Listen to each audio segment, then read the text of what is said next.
So, The Chimp Paradox by Stephen Peters. Very popular kind of psychology book, sort of self-help psychology is how I would describe it. Sold a lot of copies, very popular as a kind of intro to self-help, I feel. So what do I think about this book? Well, as a summary, this book is kind of what it describes is you have sort of two states of being. You have the human, who is rational and sort of sensible, and then you have the other side of your psyche, which is this chimp, this animal that it's described as, who is irrational, reacts quickly to things, and is sort of hard to get along with people and desires certain things. This is a very unscientific book. If you know anything about psychology, it kind of dumbs down a lot of things. It has no mention at all of personality or personality differences between people. If you know anything about psychology, you know that the big five personality is the best model that there is. There's no mention of that in this book and how it relates to the kind of emotional, irrational side. That would be the part of the big five known as neuroticism. There's no mention of that. So it's completely just kind of based on this kind of theory that this guy has. The sort of breaking up the psyche into a emotional side, an irrational sort of human side, it feels a lot like the idea of the kind of superego clamping down on the id. So if you know anything kind of about psychology, it's very reminiscent of the concepts of Freud and Nietzsche as well. There's no credit given for that.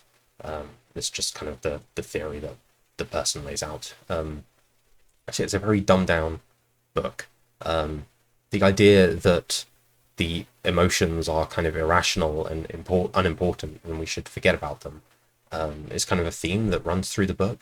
And instead of that, what is better described by a lot of other psychologists is the idea that the emotions actually inform your rationality.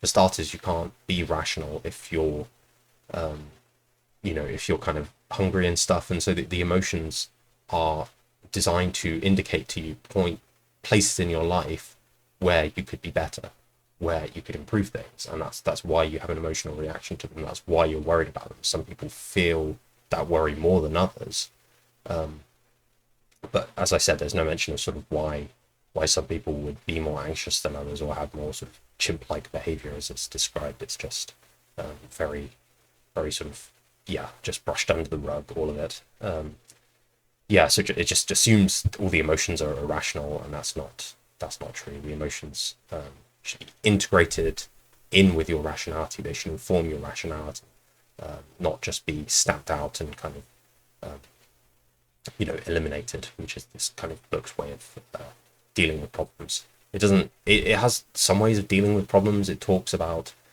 positive reinforcement and other kind of scientific concepts that have actually been studied to help with self-improvement. But any other book about sort of habit formation and stuff like that, Atomic Habits, is a much better book in my opinion. I'm going through that one at the moment. Any kind of actual psychology self-help will give you a much better understanding of your own psyche rather than this book, in my opinion. So it's kind of the book of ignoring problems is how I would describe it. Just assuming that all your emotions and worries are kind of irrational, and it has ways to sort of feel better about it, but it doesn't have any ways of sort of knowing if those are real problems or not, and that you'd have to go into the actual psychology literature about those things, which this book doesn't make any attempt to do. So it sort of treats your emotions as a kind of childlike animalistic entity, and it's not very good.